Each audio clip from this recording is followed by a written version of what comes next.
여섯 번째 강의는 일요일 법령 어디까지 왔나, 이런 주제로 공부를 하겠습니다.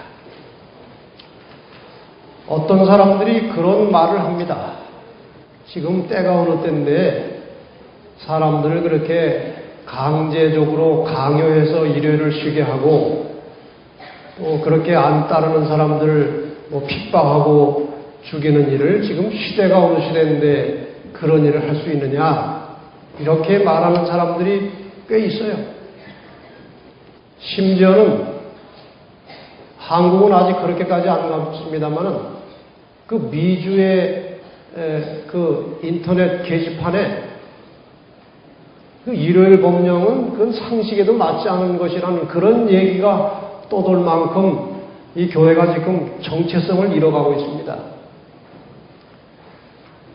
그런데 이 선악의 싸움의 본질, 첫 시간에 공부하신 대로 이 선악의 싸움의 핵심적인 쟁점이 무엇인지를 제대로 공부하고 나면 이 일요일 법령은 피할 수가 없도록 되어 있습니다. 그게 오지 않을 수가 없게 되어 있어요, 이 구조상. 그래서 이 문제는 너무 또 여기에만 관심을 가지고 또 그렇게 치중하면은 물론 안 됩니다만은, 어쨌든 이것은 우리 하나님께서 인간을 구속하시는 구속사에 있어서 마지막에 대단히 중요한 이슈가 될 것입니다. 그래서 오늘 그 문제를 좀 현재까지 나와 있는 여러 가지 자료를 토대로 해서 좀 말씀을 드리겠습니다. 이 내용들이 굉장히 많고 방대한데 제한된 시간에 이렇게 압축을 하는 것이 쉽진 않습니다만은 어쨌든 잘 줄여서 한번 해보십시다. 우리는 이미 이 선악의 싸움이 4단계로 진행되어 왔고 또 진행될 것이라는 계시록 12장, 13장, 14장을 공부를 간략하게 했습니다. 여기에 마지막 4단계, 4번째 단계, 다시 말하면 1798년 일단 교황이 몰락한 후에 전개될 이 선악의 4번째 싸움에 등장하는 계시록 12장 17절의 주인공은 남은 자손입니다. 이 남은 자손을 누가 어떻게 공격할 것인가 하는 것이 이 계시록 13장의 두 짐승을 통해서 나타나는데, 첫째 짐승은 교황권을 상징하는 복잡한 짐승이었고, 두 번째 짐승은 미국을 상징하는 양 같은 짐승이 나왔습니다. 그 다음에 남은 자손들은 그냥 당하기만 하는 것이 아니고, 계시록 14장의 세 천사의 기별을 가지고 온 세상을 향해서 하나님의 마지막 자비의 초청의 기별임과 동시에 경고성 기별을 전하게 되어 있습니다. 이것이 이제 선악의 싸움의 마지막 단계로 나와 있는 것입니다. 다시 한번 이 말을 확인해 보십시다. 각시대의 대쟁투 582페이지에 하늘에서 대쟁투가 시작된 시초부터 하나님의 율법을 전복하는 것이 사탄의 목적이 되어 왔다. 그 율법인, 사실 광범위하게 하면은 하나님 말씀 전체가 율법이고, 이것을 아주 줄여놓으면 10계명이고, 그 10계명의 중심에 안식일이 들어있는 것입니다. 이 안식일 계명을 빼버리면 나머지 9계명을 가지고는 하나님의 법으로서의 구속력이 없어져요. 첫째, 둘째, 셋째는 이 세상의 다른 잡신들도 딴신 섬기지 마라. 신 이름 함부로 부르지 마라. 또 모양을 안 만드는 신도 있습니다. 그리고 5째부터 10째 계명까지는 인간 나라의 도덕법도 요구하는 것들입니다. 그러나 4째 계명만은 창조주 하나님만 요구할 수 있는 계명입니다. 그래서 그 4째 계명이 중간에 들어감으로써 10계명 전체가 하나님의 계명으로서의 권위와 구속력을 갖는 것입니다. 그래서 사단이 집중적으로 공격하는 부분이 어딘가 하면은 안식일 계명을 공격하는 것입니다. 안식일이 깨져버리면은 하나님의 존재와 그분의 법이 다 깨져버리기 때문에 이 사단이 그걸 압니다. 그래서 안식일만 집중적으로 지금 공격하는 것입니다. 결국 하나님의 법에 관련된 하나님의 인이라고 하는 것이 나오고 인간의 법에 관련해서 짐승의 표라는 것이 나옵니다. 여기에 관련된 성경절을 다 설명하고 해석할 수는 없지만 요점만 잠깐 간추려 보겠습니다. 계시록 13장 15절에 보면은 저가 권세를 받아 그 짐승의 우상에게 생기를 주어 또 그 짐승의 우상으로 말하게 하고 또 짐승의 우상에게 경배하지 아니하는 자는 몇이든지 다 죽이게 한다. 상당히 복잡한 성경절입니다만은 이 하나님을 대적하는 이 교황의 권세에 관련돼서 거기에 경배하지 않으면은 죽이게 하는 일도 하겠다는 것입니다. 그 다음에 계시록 13장 16절로 17절에 보면은 저가 모든 자, 곧 작은 자나 큰 자나 부자나 빈궁한 자나 자유한 자나 종들로 그 오른손에나 이마에 뭐를 받게 합니까? 표를 받게 하고 누구든지 이 표를 가진 자 외에는 매매를 못하게 한다. 이것은 생존권을 박탈하는 것입니다. 이 짐승과 관련된 표를 안 받으면 돈이 있어도 물건을 살 수 없게 만들어서 결국 죽이겠다는 것입니다. 하나님의 인에 대한 성경절들은 계시록 14장 1절과 또 한 2절을 더 봐야 이제 어느 정도 윤곽이 잡힐 수 있습니다. 또 내가 보니 어린 양이 시온산에 섰고 그와 함께 얼마가 섰어요? 14만 4천이 섰는데 그 이마에 어린 양의 이름과 그 아버지의 이름을 쓴 것이 있도다. 이 14만 4천이라는 말이 계시록 14장에 나옵니다. 계시록 7장으로 넘어가면 내가 인맞은 자의 수를 들으니 이스라엘 자손의 각 지파 중에서 인맞은 자들이 14만 4천이다. 그리고 계시록 14장을 이해하려면 7장을 먼저 이해를 해야 되는 것입니다. 14만은 인맞은 자들이라고 나오는 것입니다. 계시록 7장 3절에 보면은 우리가 우리 하나님의 종들의 이마에 인치기까지 땅이나 바다나 나무나 해하지 말라.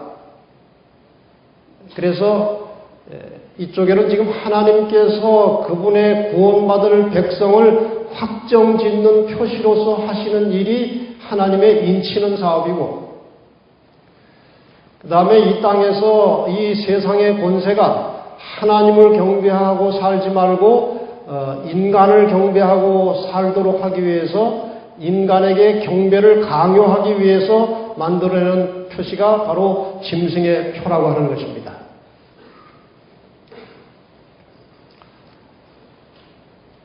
이 짐승의 표라고 하는 것은 이 짐승, 다시 말하면 계시록 13장에 나오는 첫 번째 짐승의 권위를 표시할 수 있는 그런 표시라 이거예요. 첫 번째 짐승의 권위를 나타낼 수 있는 표시가 뭐냐? 신부서 한 집에 보면은 성경은 안식일을 기억하여 거룩히 지키라고 말한다. 그러나 천주교회는 말한다. 아니다. 나는 나의 신성한 권위로서 안식일을 폐하며 주일의 첫날을 거룩하게 지킬 것을 명한다. 보라, 전 문명 세계가 거룩한 천주교회의 명령을 공손히 굴복하여 복종한다. 다시 말하면 천주교에서는 온 세계가 일요일을 휴일로 지키고 이날에 일하지 않는 것에 대해서 누구의 권위에 따르고 있다고 생각합니까? 천주교회의 권위에 따르고 있다고 생각하는 것입니다. 그리고 이 캐나다의 런던 온타리오라고 하는 것은 영국이 아니고 캐나다에 있는 지역입니다.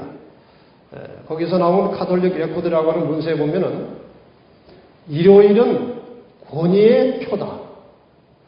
교회는 성경 위에 있으며 안식일 준수의 변경이 그 사실의 증거이다. 교회가 성경보다 상위에 있다는 말은 성경을 교회가 고칠 수 있기 때문에 교회가 위에 있다는 것입니다. 그래서 교회의 권위를 가지고 계명을 바꾸고 예배를 바꾼 것입니다. 그런 의미에서 예배일을 토요일에서 일요일로 바꾼 것은 교회가 성경보다 훨씬 권위가 있다는 것을 표시하는 상징성이 있다는 것입니다. 그러나 성경은 에스겔 20장 20절에 나의 안식일을 거룩하게 할지어다. 이것이 나와 너희 사이에 무엇이라고요? 표징이다. 그 다음에 각시대 대행투 451페이지에 보면은 하나님의 율법의 인은 어디에서 발견된다고요? 넷째 계명에서 발견된다. 10계명 중 넷째 계명만이 율법을 주신 분의 이름과 직함을 나타내고 있다. 율법이 어디서 왔는지 그 근원을 밝혀준 계명은 넷째 계명밖에 없는 것입니다. 아까 말씀드린 대로. 이 넷째 계명은 하나님께서 하늘과 땅의 창조주이심을 선포하고 그 어느 누구보다도 가장 존경과 예배를 받을 권리가 그분에게 있음을 보여준다. 넷째 계명 외에는 누구의 권위로 이 율법이 반포되었는지 십계명에 전혀 표시되어 있지 않다. 그런데 법안권으로 말미암아 안식일이 변경되자 율법에서 인이 제거되었다. 실제로 그렇게 됐다는 말이 아니고 일반 사람들이 생각할 때 마치 그런 것처럼 보인다는 것입니다. 그래서 안식일을 바꾼 것은 하나님의 인을 지어버린 것입니다. 그것은 아주 참남된 일을 한 것이죠. 아까 보셨던 십계명, 바로 이 두 가지가 지금 서로 대립관계에 있는 것입니다. 대쟁투 446페이지에 보면은 법안권은 오직 하나님의 율법을 변경시킴으로써 자신을 하나님보다 높일 수 있었다. 그리고 누구든지 이와 같이 변경된 율법인 것을 알면서도 그것을 준수하는 자는 그 율법을 변경시킨 자에게 최상의 영광을 돌리는 셈이다. 그러니까 하나님의 율법을 다른 권위가 바꾸어 놓은 것을 알고도 그 바뀐 것을 지킨다면 바뀐 사람을 경배한다는 뜻입니다. 이와 같이 법안권의 율법을 순종하는 행위는 하나님 대신 법왕에게 순종하는 표가 되는 것이다. 같은 책 448페이지에 천주교회의 저술가들도 그 교회의 권위의 표로서 개신교도들도 시인하고 있는 바와 같이 안식일을 일요일로 변경한 그 사실을 들어서 말하며, 다시 말해서 천주교의 권위를 한번 증명해 보시오 하고 나오면 안식일을 바꾼 사실을 예로 든다 이것입니다. 개신교도들도 일요일을 지킴으로써 가톨릭 교회가 모든 축제일을 제정하고 사람들을 정죄할 권세가 있음을 시인하는 것이라고 말한다. 그러니까 개신교도들이 일요일 지키는다는 것은 가톨릭이 예배일도 바꿀 수 있고 축제일도 제정할 수 있다고는 권한을 간접적으로 인정하는 것이라 이 뜻입니다. 그러므로 안식일의 변경이야말로 로마 교회의 권위의 표, 곧 짐승의 표가 아니고 무엇이겠는가 이렇게 설명하고 있습니다. 자, 그러면 이 일요일을 이제 강제적인 법령으로 추진하려고 하는 그런 구체적인 사례들을 최근에 좀 나온 것들을 좀 소개를 해볼까 하는 것입니다. 지금 왼쪽 상단에 보면은 연도가 나오는데 1998년부터 2010년까지의 그 나온 내용들을 지금 정리를 좀 해놓은 것입니다. 이것이 미주 교회지남 2010년 7월 달에 우리 조명수 목사님이 정리를 해놓으셨는데 제가 몇 가지 추가해서 요약을 한 것입니다. 첫째, 1998년 5월 31일에 교황이 전 세계에 교서를 보내는데 제목은 On Keeping the Lord's Day Holy. 우리나라 말로 하면은 주일 성수에 관하여, 이런 제목으로 전 세계에 교서를 보냈습니다. 거기 87개 항목 중에 67번 중에 이런 내용이 들어있어요. 사람이 하나님과 화목하고 자신과 다른 사람과도 화목하게 되는 날인 일요일은 사람들로 하여금 자연계의 경이로움을 새로운 눈빛으로 바라보게 하는 순간이 될 것이며, 이게 사실 어느 날에 해당되는 말입니까? 이게 안식일에 해당되는 말인데, 그 안식일 정신을 자꾸 지금 일요일로 옮겨가는 작업을 하는 것입니다. 근데 자꾸 이렇게 하다 보면은 나중에 사람들이 그런가 하고 이렇게 넘어가게 돼 있어요. 그러므로 우리 시대의 특수한 상황에서 자연히 그리스도인들은 일요일 성수의 의무라는 측면에서 법률의 보호를 받기 위해 투쟁할 것이다. 다시 말하면은 일요일 강제법을 만들기 위해서 투쟁을 하겠다, 그 말이죠. 그 다음에 1999년 7월에 이 남미 지역에서 사도 목회 서신이라고 하는 자료가 나타나는데, 제목은 Future for America라고 하는 제목입니다. 미국을 위한 미래, 미국의 미래, 이런 것입니다.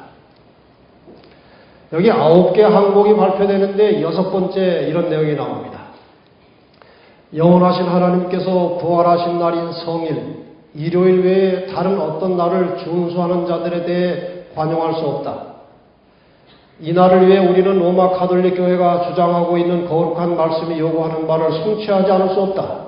이것이 사람의 운명을 결정하게 될 것이다. 아주 심각한 이야기를 하는 것입니다. 그러니까 우리 증언의 말씀 가운데에 일요일 휴업 명령이 내리면 그날에 일을 하지 말고 전도 활동을 하면서 위기를 넘기라고 하는 권면이 나옵니다. 근데 그것은 그 당시 상황이고, 이 마지막 상황이 오면은 여기 말한 대로 일요일 날 그저 쉬는 정도가 아니고 다른 날 예배할 수 없게 만드는 것입니다. 그래서 이게 무서운 거예요. 여기에 9번 중에 7번째 항목은 이것입니다. 우리는 성일인 일요일을 어기는 자들에 대해 관용할 수 없다. 그러한 자들은 법정의 절차를 통해 양심의 자유를 발휘하지 못하도록 사법적인 형벌을 받게 될 것인데, 이는 하나님의 법의 대리자인 교황의 최고 권위에 의해 로마가 제시한 법, 일요일법입니다. 그것을 어겼기 때문이다. 교황은 심판하는 자에게 심판을 받을 수가 없다. 이것이 다 그 사상에 깔려 있는 것입니다. 다시 말하면 이 땅에 보이는 하나님으로 존재하고 있다는 것입니다. 스스로.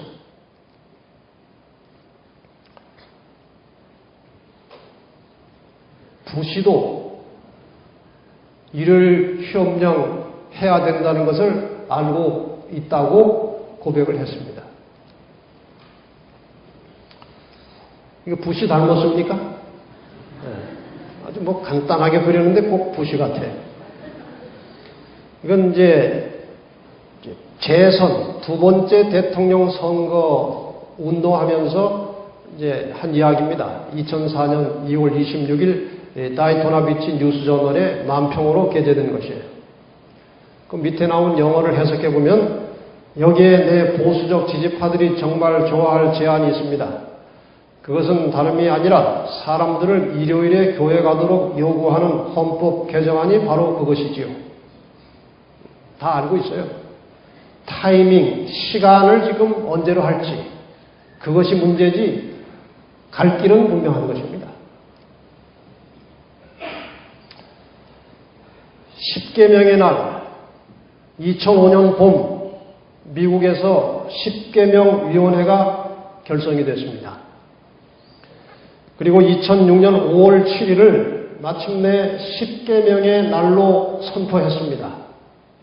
내용은 이것입니다. 드디어 우리는 함께 모여서 하나님의 영원한 도덕법을 경축하게 되었습니다. 이런 식으로 십계명의 날을 선포했습니다.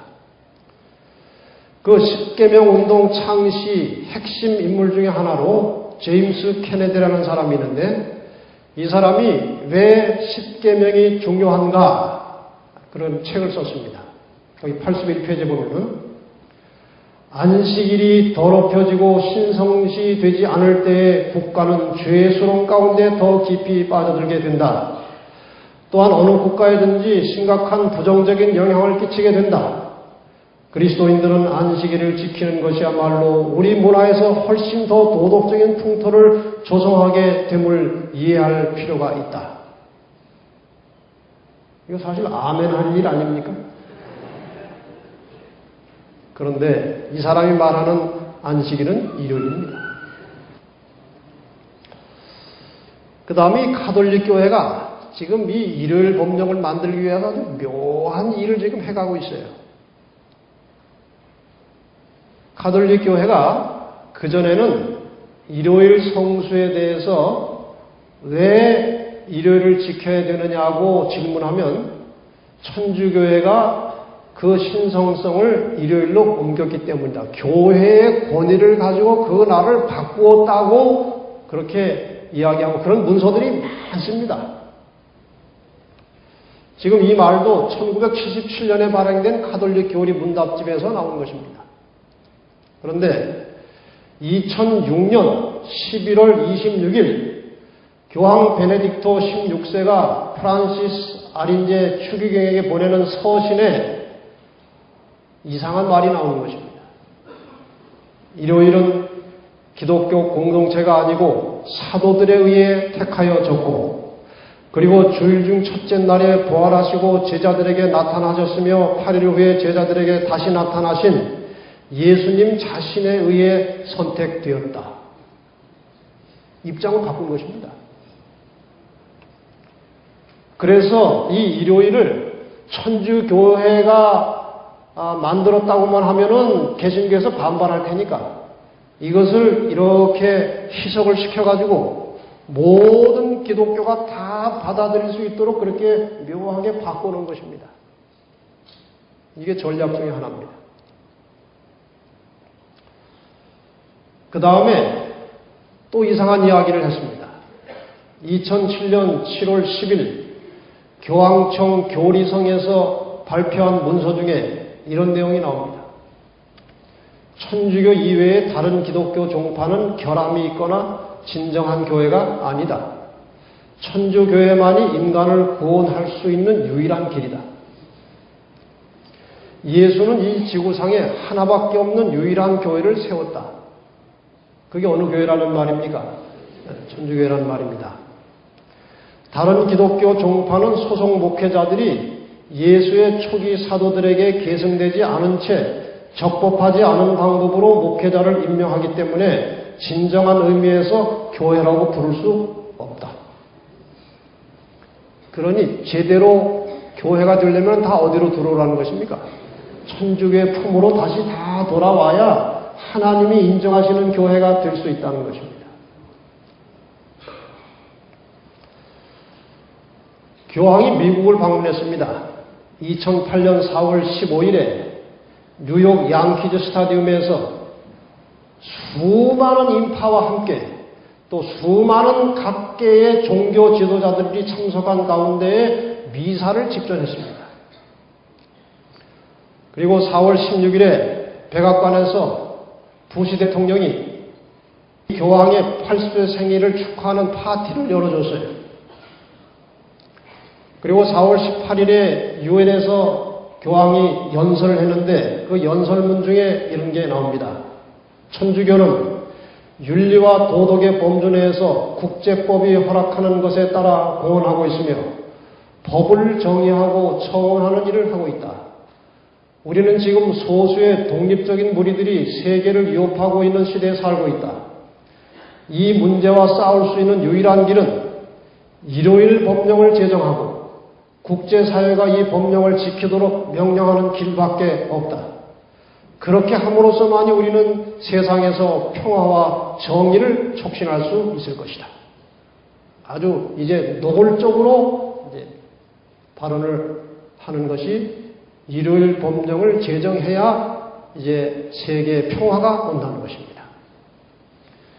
여기 우리 시대에 지금 소수의 독립적인 무리들이 세계를 위협하고 있는 시대라고 하는 것은 아마도 그 테러 집단을 두고 하는 말이라고 보여집니다.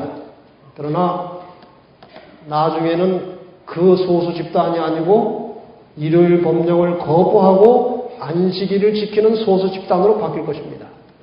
틀림없이 그렇게 될 것이죠. 오바마도 같은 생각을 가지고 있습니다.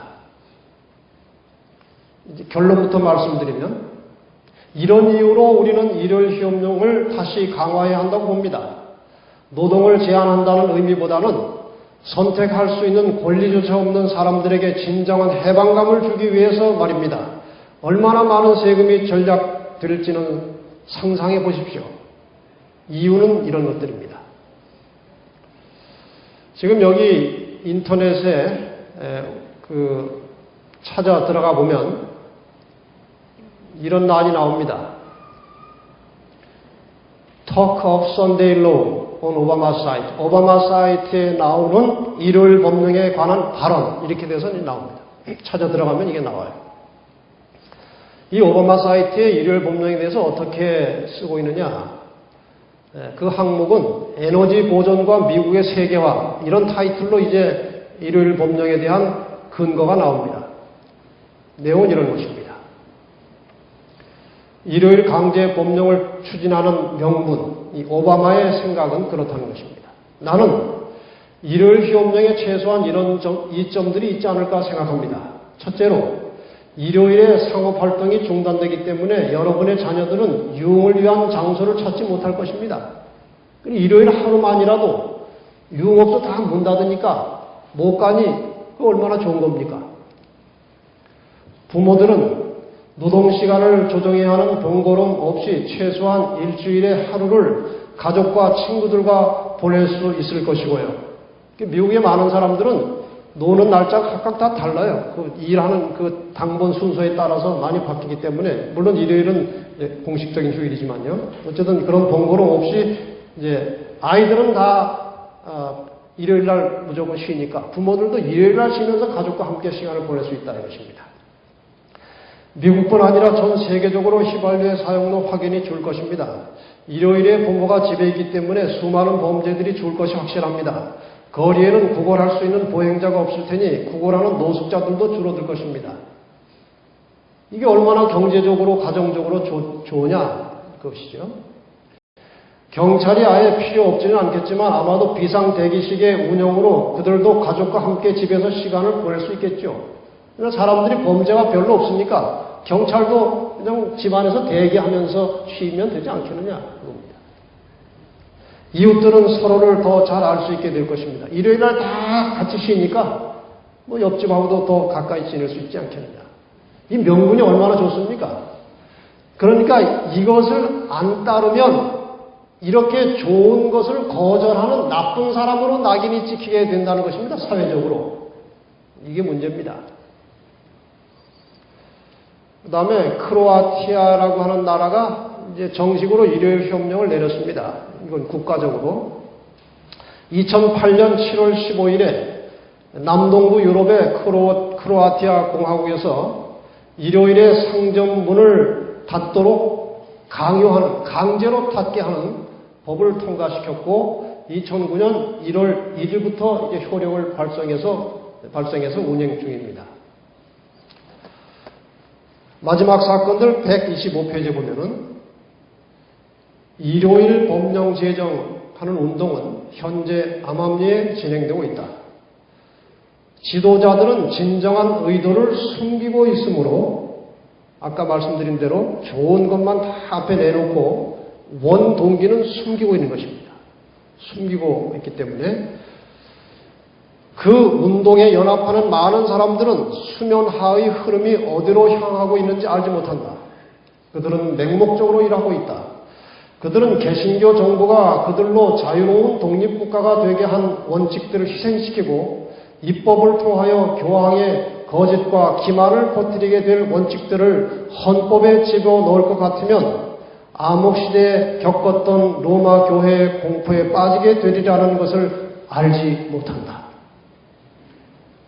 일요일 법령이라는 것이 어떤 음모를 가지고 그 결과가 어떻게 될지 예언을 가지고 있는 재림교인들만 명확하게 미래를 내다보는 것입니다.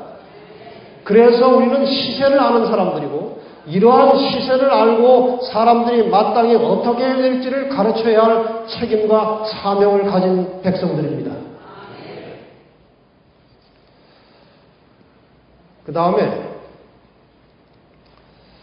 2009년 7월 8일부터 10일 사이에 이탈리아 아퀴라에서 세계 경제 대국 8나라가 함께 모여서 회의하는 G8 경제회담이 있었습니다. 이 때를 같이해서 교황 베네딕트 16세가 진리 안의 사랑이라고 하는 교회 회칙을 발표했습니다. 7월 10일 회의가 마친 다음에 미국의 오바마 대통령이 교황을 찾아갔습니다. 바티칸으로 찾아가는데 교황이 바로 그 회칙을 흰색 가방에 넣어가지고 오바마에게 선물로 전달을 했습니다. 그 원 제목은, 회칙의 원 제목은 Charity in Truth라는 것입니다. 이것이 우리나라 말로 번역이 돼서 진리 안의 사랑이라는 책으로 번역되어 나왔습니다. 지금 알려드리는 것은 이 책의 내용을 요약한 것입니다. 이 책의 내용을 무엇을 담고 있느냐? 첫째, 세계 정부를 설립해야 된다는 것입니다. 세계의 난제들, 여러 금융위기, 재난, 범죄 이런 것들을 해결하기 위해서 세계적인 권위를 가진 정치적 권력을 만들어내야 된다는 것입니다. 두 번째, 교회와 정부가 연합할 필요가 있다는 것입니다. 다시 말해서 새로운 정치적 권력은 영적인 가치들의 기초에서 결정권을 행사해야 한다. 세 번째, 이런 모든 일을 진행할 때 있어서 그 수장은 교황이 되어야 한다는 것을 암시하고 있어요. 세계적 권력을 지도하게 될 영적 가치들은 아무 종교에서나 받을 수 없고 천주교를 통해서 나와야만 가치가 있다는 것입니다. 그 다음에 네 번째, 법을 강요하는 권력의 필요성을 주장하는 것입니다. 세계적으로 법을 강요하려면 효과적인 능력을 가지고 있어야 되는데 그 효과적인 능력이라는 것에 대해서 이빨들이라는 표현을 사용하고 있습니다. 이게 힘을 가리키는 거예요. 다섯 번째, 상업을 통제하자는 것입니다. 통치권의 힘을 가진 새로운 세계는 정부가 부를 재분배할 수 있도록 사회주의적 정책을 수립해야 한다는 것입니다. 이 사회주의적 정책을 가지고 정부가 부를 다 집결시켜서 가난한 자들에게 공평하게 부를 분배해줘야 이 어려운 재난의 시기를 넘어갈 수 있다는 것입니다. 아주 그럴듯한 제안으로 보이지만 대단히 위험한 것이죠. 그 다음에 여섯 번째, 교회의 영향력의 범위를 확대해야 된다는 것입니다. 교회는 문화적, 사회적, 경제적, 특별히 정치적 분야에 관련되기 때문에 사회 전반에 영향을 끼쳐야만 한다는 것입니다. 일곱 번째, 노동조합의 강화를 주장하는 것입니다.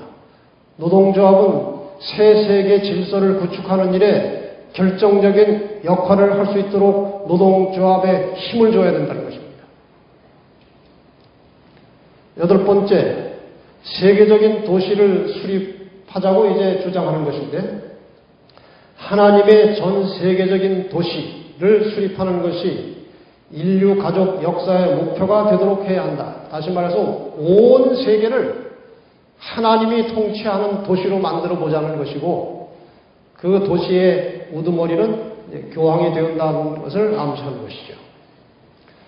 종교 자유에 대한 재정의, 다시 말해서 진정한 종교 자유는 세계가 천주교의 영적 가치를 따라 꼴지어질 때에 진정한 자유가 발생할 수 있다는 것입니다. 10번째, 영혼은 불멸한다는 사실을 다시 재확인합니다. 사람은 하나님께로부터 죽을 수 없는 영혼을 부여받기 위해 선택된 하나님의 피조물이기 때문에 영적인 가치로 사람을 다스려야 된다. 그런 주장입니다. 대충 들어보시니까 무슨 마음을 가지고 이 회칙을 발표했는지 아시겠죠? 결국 온 세계를 경제적으로, 정치적으로, 종교적으로, 문화적으로 지배하겠다는 것입니다. 독일에서 일요일법이 상당히 활성화되고 있습니다. 2009년 12월 1일 독일 내 헌법재판소에서 베를린도 나머지 다른 주들과 마찬가지로 다른 주에는 상당히 이미 시행이 되고 있는 것인데 베를린까지도 일요일을 노동으로부터의 휴식과 영적인 향상을 위한 날로 제정할 것을 명령한다. 그래서 이것을 2010년 1월 1일부터 효력을 발생하도록 했습니다. 다시 말해서 독일의 전역에 독일 전체 어떤 상점도 일요일에는 사업상 문을 열지 못하게 된 것인데 2010년 1월 1일부터 그렇게 했다는 것입니다. 사실 이 일요일 휴업법은 1919년 독일의 기본법 제139항에 확정이 되어 있는 것인데 또 다른 나라들, 독일 외에도 스위스, 오스트리아, 또 유럽 여러 나라에 이런 법안이 오랫동안 시행이 되어 있고 가지고 있던 법이지만 세속화의 바람을 타고 영향력이 이렇게 약해졌었습니다. 근데 이제 다시 유럽 여러 나라들이 이 법을 더 강화시켜서 어떤 반대도 더 이상은 허용하지 않겠다는 자세로 일요일 휴업법을 강화시켜 나가고 있다는 것입니다. 결국 전체적으로 유럽의 일요일 휴업 운동이 확산되는 이제 과정에 들어선 것입니다. 2010년 3월 벨기에 브뤼셀에서 특별한 모임이 있었는데 노조 임원들, 정치 정당들, 천주교 주교들, 침례교, 감리교, 영국국교, 루터교회 여러 개신교 지도자들이 모였습니다. 목적은 일요일에 일하지 말자는 내용을 이제 법적으로 강화시켜 보자는 것입니다. 여기 일요일 법안을 후원하는 웹사이트에 들어가면은 이런 주장이 나옵니다. 어린이 교육원, 학교, 대학들은 대부분 일요일에 휴교하여 부모와 자녀 간에 서로의 시간을 보낼 수 있다. 더욱이 일요일은 유럽법에 따라 청년들은 매주 쉬는 날이다. 만약 아버지는 월요일에 어머니는 수요일에 각각 쉬는데 자녀들은 일요일에 쉰다면 일하는 것과 가정생활 간의 조화를 이루고자 하는 목적과 상반되는 결과를 초래하게 된다. 그러므로 모든 사람이 다 일요일에 쉬면 되지 않겠느냐. 그런 주장입니다. 이제 법에 어떤 하자가 있을 때에 이 헌법 소원을 하게 되면 그 마지막 판결을 내리는 단체는 대법원입니다. 그렇죠? 미국의 대법원의 법관 구성 비율이 놀라우리만큼 이상하게 바뀌었습니다. 2010년 현재 미국 대법원 대법관 구성 비율은 가톨릭 교인이 6명이고 유대교 교인이 1명이고 개신교 교인이 1명입니다. 근데 개신교 교인이 이제 나이가 다 돼가지고 다른 사람을 바꿔야 되는데 백성들의 의식은 개신교 교인을 다시 집어넣어야 된다는 사람들은 별로 없고 66% 이상이 상관없다는 것입니다. 대법원장도 가톨릭 교인입니다. 근데 사실 이 미국은 개신교 국가로 시작되었고 천주교를 적대해서 시작된 나라 아닙니까? 1950년대까지도 가톨릭에 대한 적대감이 심했습니다. 미국이. 51년 10월 20일에 해리 트루만 대통령이 바티칸 주재하는 미국 대사 임명 동의안을 의회에 제출했지만 개신교의 항의로 철회될 만큼 이 바티칸하고 미국은 서로 다른 세계였습니다. 그런데 미국은 이제 천주교 국가가 되었습니다. 2009년 1월 1일 현재 천주교 신도수가 미국에 6,800만이 넘었습니다. 전체 인구의 22%. 성당과 선교센터가 2만 개, 신부가 4만 5천 명, 신학대학이 189개, 신학생이 4,973명, 수녀가 6만 명, 추기경이 16명이나 있습니다. 교구가 195개, 대학이 234개, 병원이 562개. 어마어마한 천주교 국가가 된 것입니다. 초등학교가 6,133개, 중고등학교가 1,341개, 교육기관 다 잡고 있는 것입니다. 이것이 오늘의 미국입니다. 상상도 할 수 없었던 일이 현실로 나온 것입니다. 1984년에 교회와 국가가 손을 잡을 것입니다. 외교 관계가 성립이 된 것입니다. 대사를 서로 주고받게 되었어요. 1984년에. 1999년 1월 26일 교황이 미국을 방문했을 때 그 당시 대통령 클린턴이 교황에게 이렇게 말했습니다. 교황이 바라는 대로 되기 위해 미국이 얼마나 노력하고 있는지 이번 방문을 통해서 확인하기를 희망합니다. 원하시는 대로 하려고 우리가 최선을 다하고 있습니다. 계시록 13장 1절과 2절에 한 짐승이 나오는데 그 짐승에게 용이 자기의 능력과 보좌와 큰 권세를 그 짐승에게 주었다 그랬어요. 이 짐승은 바로 교황을 상징하는 짐승이었습니다. 바로 이 복잡한 짐승입니다. 다니엘 7장에 나오는 짐승을 다 한 마리 합쳐놓은 짐승입니다. 그 다음에 두 번째 짐승이 나옵니다. 계시록 13장 11절, 16절, 17절. 또 다른 짐승이 땅에서 올라오는데 모양은 양같이 생겼는데 뭐처럼 말한다고요? 용처럼 말한다 그랬어요. 저거 모든 사람들에게 표를 받게 하고 이 표를 가진 자 외에는 매매를 못하게 한다는 말은 죽이겠다는 것입니다. 바로 이 양이 변질되는 것입니다. 이 두 마리 짐승이 다 근원이 뭡니까? 용입니다. 용에게 권세를 받았고 한 짐승은 용처럼 말하는 용은 사단입니다. 자, 그런데 이 미국을 상징하는 이 양 같은 짐승과 저 교황권을 상징하는 저 복잡한 짐승 이 두 마리가 서로 힘을 연합할 것이라고는 아무도 상상하지 않았고 제7일 안식일 예수 재림교회가 100년 이상 이것을 경고해 왔어요. 그런데 오늘 이것이 우리 역사의 눈앞에 이루어진 현실로 온 것입니다. 제가 지난번에 말씀드렸던 그 개신교회 화가 그분이 상상도 못하던 일인데 안식일교회가 그것을 어떻게 알았느냐는 것입니다. 자기는 너무나 놀랍다는 거예요. 이 안식교회에 대해서. 어떻게 그렇게 역사가 돌아갈 것을 그렇게 오래전부터 미리 다 알고 있었느냐 하는 것입니다. 예언을 가진 백성들의 빛이 있는 것입니다.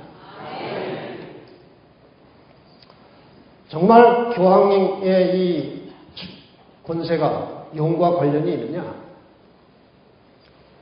이거는 그분이 찍은 사진이에요. 그분이 이제 화가기 때문에 건축물, 또 그림, 조각 이런 것들을 집중적으로 연구해가지고 이제 밝혀낸 것입니다. 여기 성베드로 성당 정문 입구에 문양이 하나 있어요. 저건 높이 있어서 사람들이 잘 자세히 보지도 못합니다. 근데 이 사람이 이걸 가까이서 사진을 찍으니까 용이 있는 것입니다. 저건 서양의 용이 저런 모양이에요. 그 다음에 그 입구에 바닥에 카펫이 깔려 있는데 그 중앙에 용이 그려 있는 것입니다. 참 무서운 현실입니다. 용이 자기의 능력과 보좌와 권세를 그에게 주었으니 그 권세를 준 그 존재를 높이고 있는 것입니다. 내막적으로 그런 것입니다.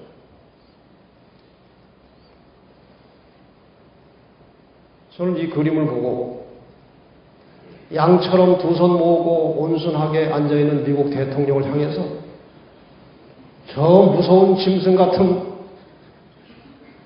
저 힘이 잘 들으시오 하고 한마디 하는 것을 보고 계시록 13장이 저렇게 성취된다는 것을 다시 한번 깨닫게 되었습니다. 결국 역사의 마지막에 계시록 13장 8절 같이 읽어볼까요? 시작. 죽임을 당한 어린 양의 생명책에 창세 이후로 농용되지 못하고 이 땅에 사는 자들은 다 짐승에게 경배하리라. 구원받을 하나님의 백성으로 확정되지 않은 사람들은 한 사람도 예외 없이 교황의 권세에 마침내 굴복하게 될 것이다.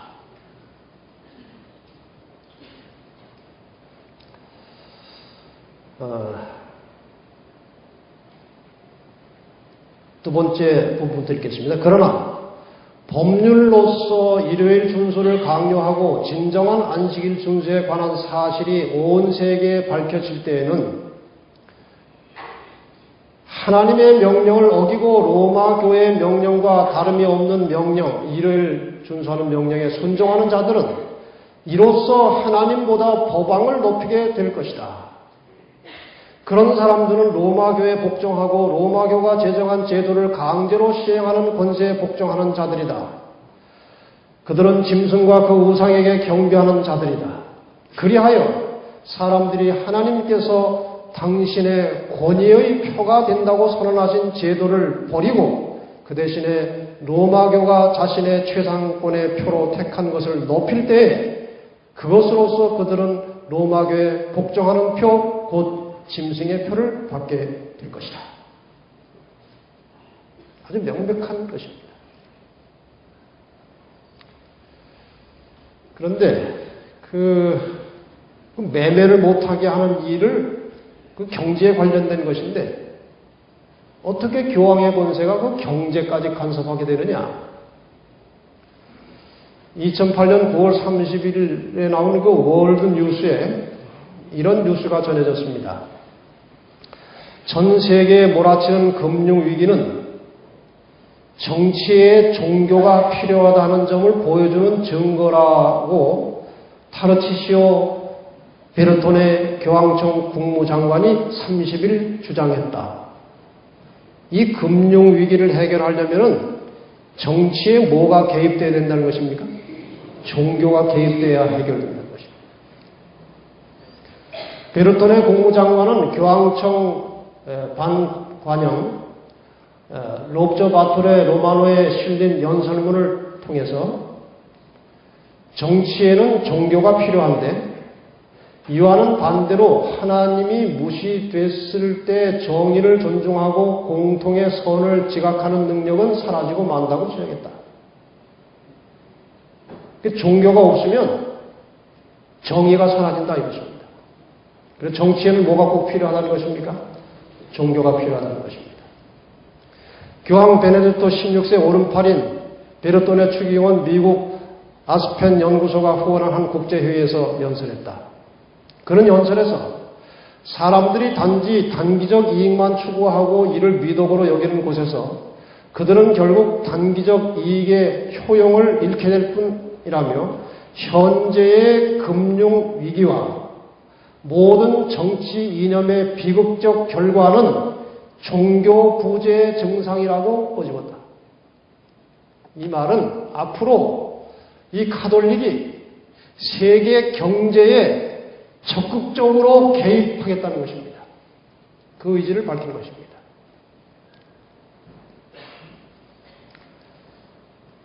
여기 The New Economic Disorder라고 하는 새 경제 무질서 그런 뜻으로 해석할 수 있겠죠.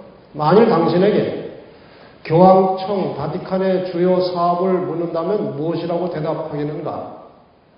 미국 중앙정보국 CIA에서 집필한 세계의 진실에 의하면 바티칸의 주 산업은 세계적인 은행 금융활동이라고 기록되어 있다.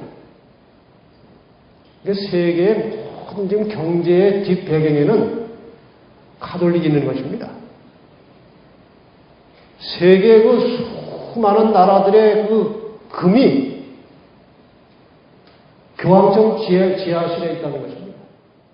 이건 제가 꾸며낸 얘기가 아니고 미국의 한 장로님이 멕시코에 갔다가 뭐 어떻게 좀 이렇게 연결이 돼가지고 그 멕시코에 재상을 지냈던 분하고 이제 대화를 하는 중에 그 멕시코 재상이 하는 말이 나는 카톨릭 교인이지만 카톨릭이 싫다고 그러더래.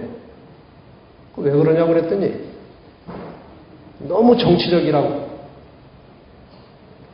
자기가 이 교황청에서 오는 많은 사람들을 맞아서 그 통역을 주로 했는데 비밀을 다 알고 있다는 것입니다.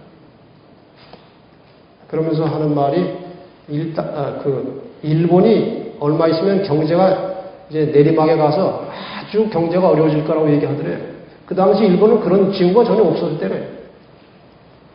근데 어떻게 그렇게 됩니까?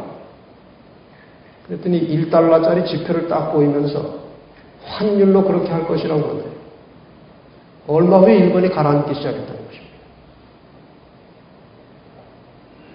그리고 그 교황청 밑에 있는 금 이야기도 다 하더라는 것입니다. 지금 이 세계 경제가 불안하고 요동치는 것은 상당히 많은 그 책이나 어떤 정보에 의하면 조작하고 있다는 것입니다. 이렇게 불안하게 만들어가지고 이 불안을 해소하기 위해서 교회가 적극 개입하겠다는 것입니다. 자, 그럼 이제 마지막으로 짐승의 표를 안 받는 것도 중요하지만 하나님의 인을 받는 것이 더 중요합니다. 그 부분을 잠깐 다루고 마치겠습니다. 아까 보았던 성경절입니다. 에스겔 20장 12절. 내가 내 안식일을 주어 그들과 나 사이에 표징을 삼았다고 말씀하셨고 또 나의 안식일을 거룩하게 해라. 이것이 나와 너희 사이의 표징이라고 말합니다. 여기에 표징이라고 하는 말은 영어 성경에 보면 사인이라고 되어 있고 사인은 우리말로 번역하면 도장이고 인입니다.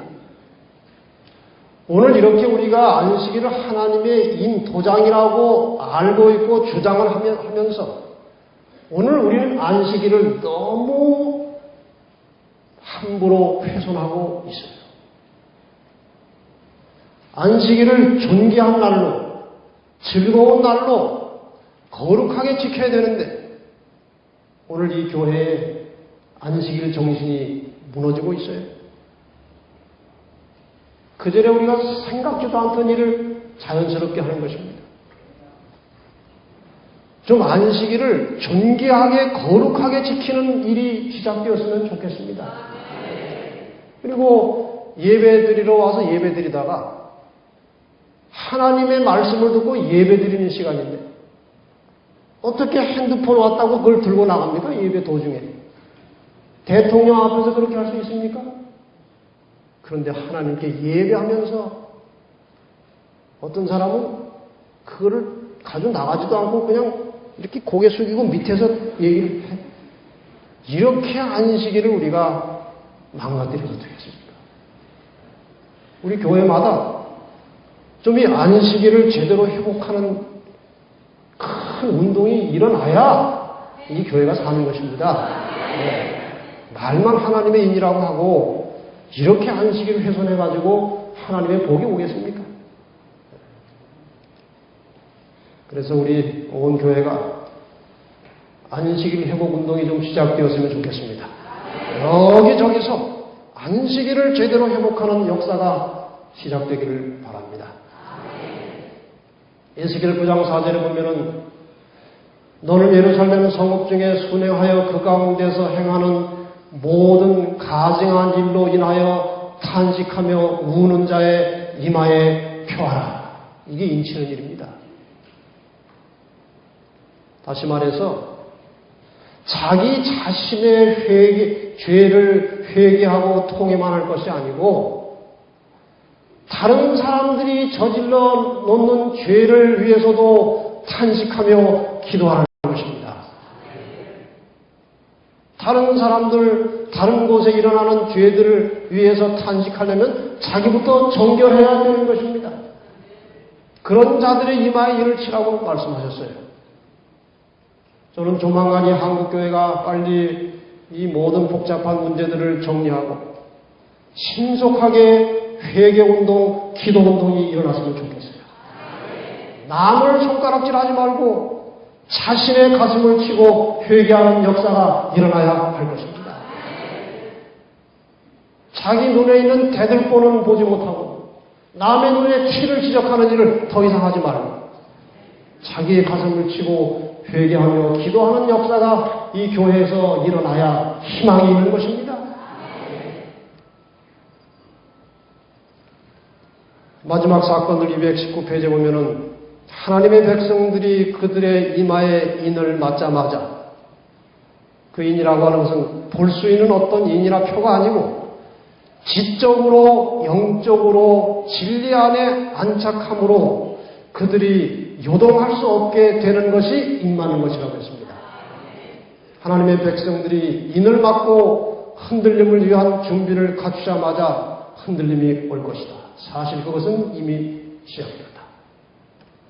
이 인 맞는 일은 여기 말씀한 대로 무슨 외적 표시가 아니고 말씀에 대한 지식으로 또 영적으로 진리 안에 아주 흔들림 없이 안착한 상태에 인을 맞는 것입니다.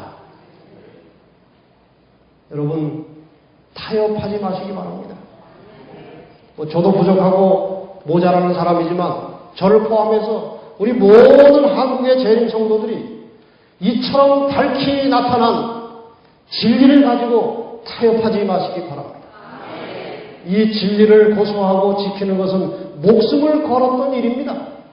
우리의 많은 믿음의 선조들이 목숨을 걸고 지켜놓은 이 진리를 우리는 너무 쉽게 팔고 타협하고 있지 않습니까? 우리 정말 목숨 걸고 진리의 말씀에 순종하고 충성하는 백성들이 많이 일어나기를 바랍니다. 이것이 바로 인 많은 운동입니다. 시대의 소망 57페이지에 보면은 그리스도의 생애와 죽으심으로 말미암아 사람들의 생각이 또한 백일하에 드러났다.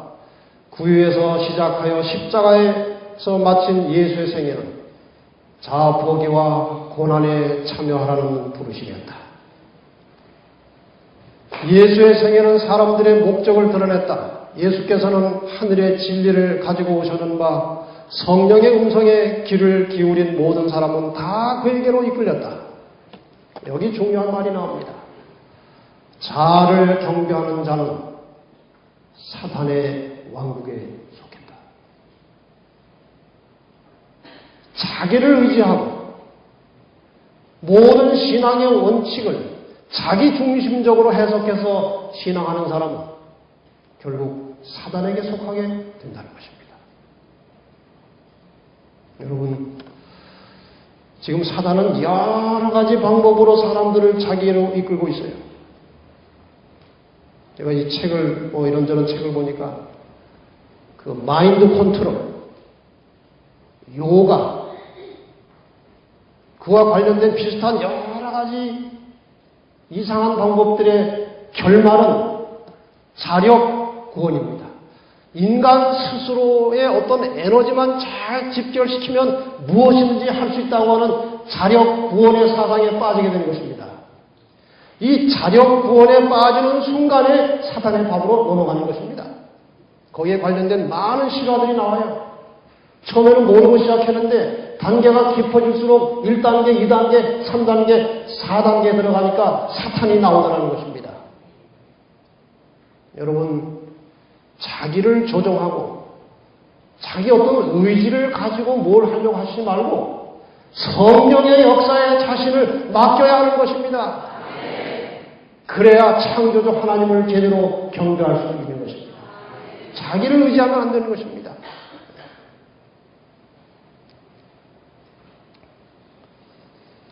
이제 마침내 우리는 운명의 깃발 아래 서게 될 것입니다. 외형적으로는 안식일에 깃발이 있을 것이고 일요일에 깃발이 있을 것입니다. 하나는 하나님의 명령이고 하나는 인간의 권위와 제도입니다. 지금 우리는 다 얼마든지 안식일 깃발 아래 설 자신이 있어 보입니다. 그러나 생계가 끊어질 정도의 위협이 닥치면 많은 사람들이 잠시 더 살려고 진리를 포기할 것입니다. 아무도 장담할 수 없어요. 방법은 무엇이냐? 미래에 그런 선택을 하시려고 하지 말고 지금 현재에 하나님의 법대로 타협하지 않고 말씀대로 목숨 걸고 사는 연습이 지금 되지 않으면 나중에 갑자기 그런 믿음이 나오지 않는다는 것입니다. 미래의 깃발 아래 서려고 하시지 말고 지금 진리의 깃발 아래 서서 말씀에 순종하는 삶을 사시기 바랍니다. 그래야 마침내 우리는 마지막 위기에서도 하나님 중심의 신앙을 가지고 끝까지 남은 승리자가 될 것입니다. 계시록 2장 10절 같이 읽겠습니다. 시작. 내가 죽도록 충성하라. 그리하면 내가 생명의 멸류관을 내게 주리라. 이것이 계시록의 대단히 핵심적인 말입니다. 이 선악의 싸움에서 가장 중요한 것은 목숨을 걸고 충성하는 것입니다. 말씀을 순종하고 하나님의 법을 따르는 일에 있어서 목숨을 걸어야만 살아남는 것입니다. 아무쪼록 우리 모든 재림 성도들, 우리를 위해서 십자가에 피 흘려 돌아가신 예수 그리스도를 생각하시고 그분처럼 나도 목숨을 버려서라도 그분의 말씀에 순종하는 순수하고 진실한 신앙심을 가지고 내일의 생활 속에서 말씀으로 성령으로 승리하는 삶을 사시기를 간절히 바랍니다.